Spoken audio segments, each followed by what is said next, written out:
Namaste. I'm Jaya Palashri from Samskara Healing. I welcome you for my talk on shamanism. Now, as I continue, I spoke about what is shamanism. I've done a lot of speaking for quite a bit. This entire thing today, what I'm going to speak about in this video is about nothing but soul loss. One of the main aspects where we learn in the path of shamanism is soul loss. Soul loss can happen to all of us at any given time.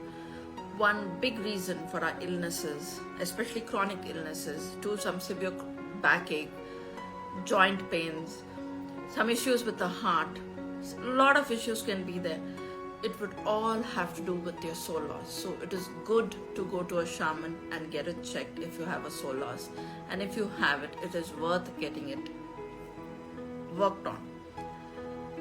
What are the symptoms, or how do I know I have soul loss?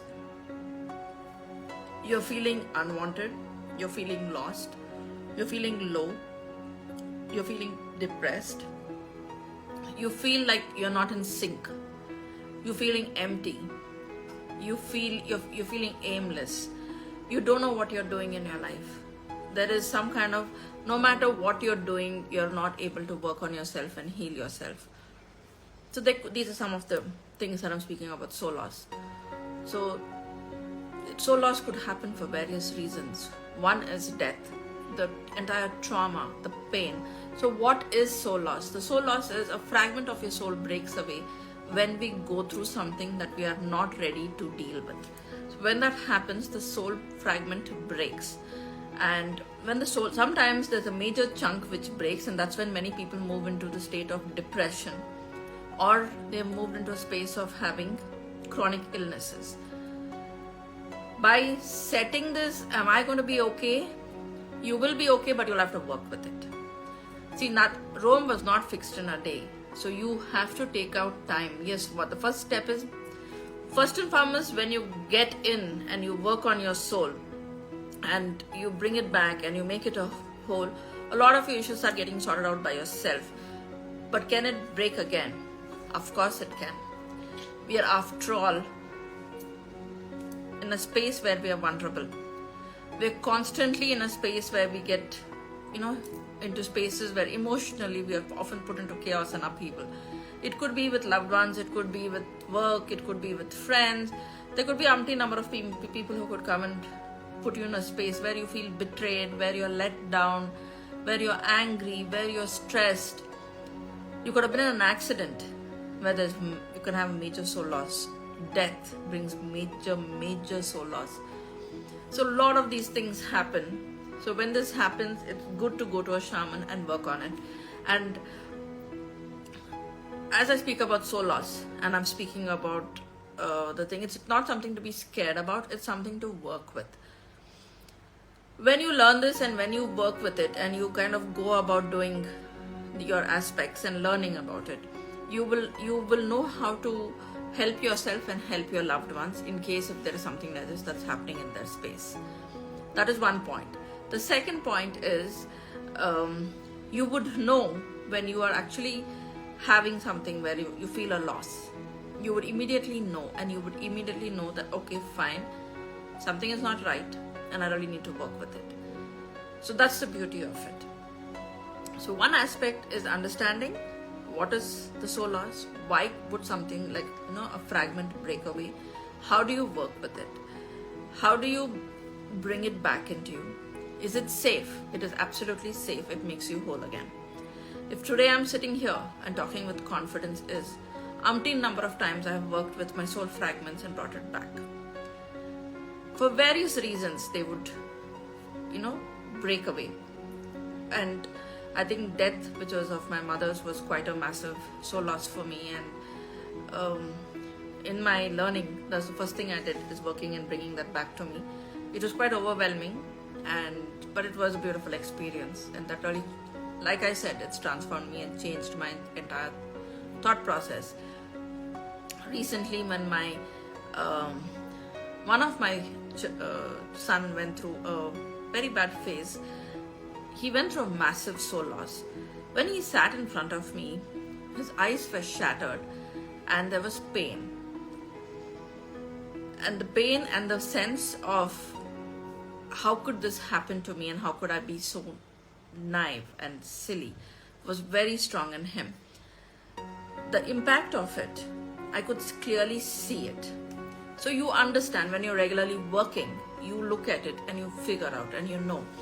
So when I saw this and he was talking to me and I was just looking at him and I realized a major fragment of his soul had broken away because of this thing that he had experienced. I did not say anything to him. I am his mother. Though he is an adult today, I knew normally I would always say take permission. Of course I did. I did tell him that I am going to work on him and I am going to heal him. But nevertheless, I did journey into healing him. And I first went in, worked on his soul fragment, which was refusing to come back because it was feeling distraught and it was in severe pain. So I removed the trauma, the pain, and brought it back to my son and put it back. Only after that did he become grounded, and he came into a space where he was emotionally stable and he knew how to deal with it. So yeah, you can say luckily you knew shamanism and you sat there and you did it. I could have been oblivious to it. It's just that with constant practice and making it the way of life, it was very easy for me to see it. Because I saw what he went through and I saw that the soul had drifted away, and if I hadn't worked on him, he would have gone in a chaotic web where he would have not known what's happening to him. So because I took that instant clue and looking at him, through shamanism, I have worked a lot and I look at the aura. I know when there is an energy leak or a soul loss or something is not right. There's a tear in the aura, or if something is attached. Looking at the person is pretty evident when you start regularly doing shamanic practice. So through that, when I realized, the first thing I did is I worked on him, grounded him so that I wanted him to be emotionally stable so that he is not irrational with his behavior and talk. I emotionally grounded him. I put him in place, worked on it, and all his friends, the only thing they said is, if this were me in your situation, I don't know if I would have survived it. It hurt me to hear his friends say that to him, and everyone who said that to him, he was saying, it's thanks to my mom because she stood there as my pillar of strength and she healed me. I wouldn't use the word healed. I would use the word I worked on him. I did a lot of deep work on him so that he could come out of it and he could progress. So this is the importance of understanding what is soul loss. Like this, there are a number of examples that I could give and how it could bring chaos and bring complete chaos into a relationship.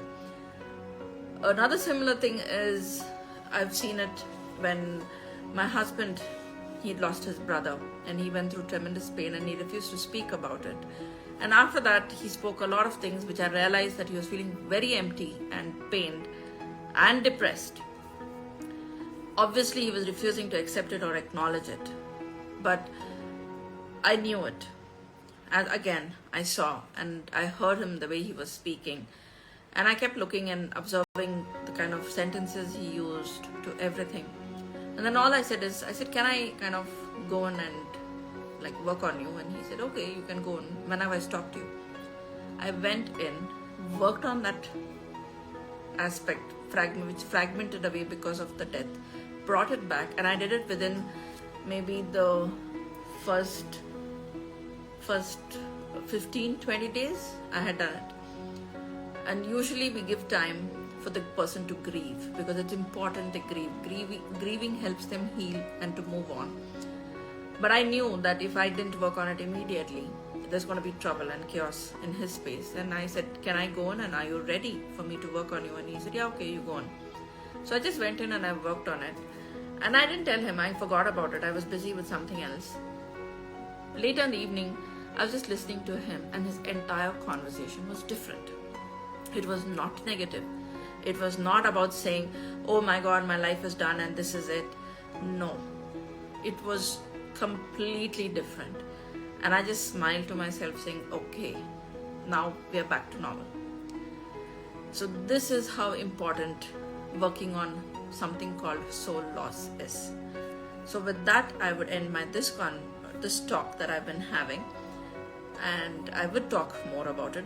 Oh yes, there's one more thing which I would like to address before I end this, because there's a lot. See, shamanism is a massive subject by itself, and it's like a blanket. It's like a blanket which is covering the entire planet. There's so much I can speak about, so little time for me to be actually talking and sharing. People ask me, how do you recognize a shaman? What do they wear? What is it?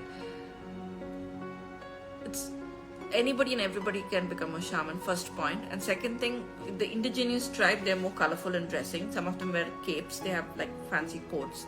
They put on feathers. They work a lot with feather.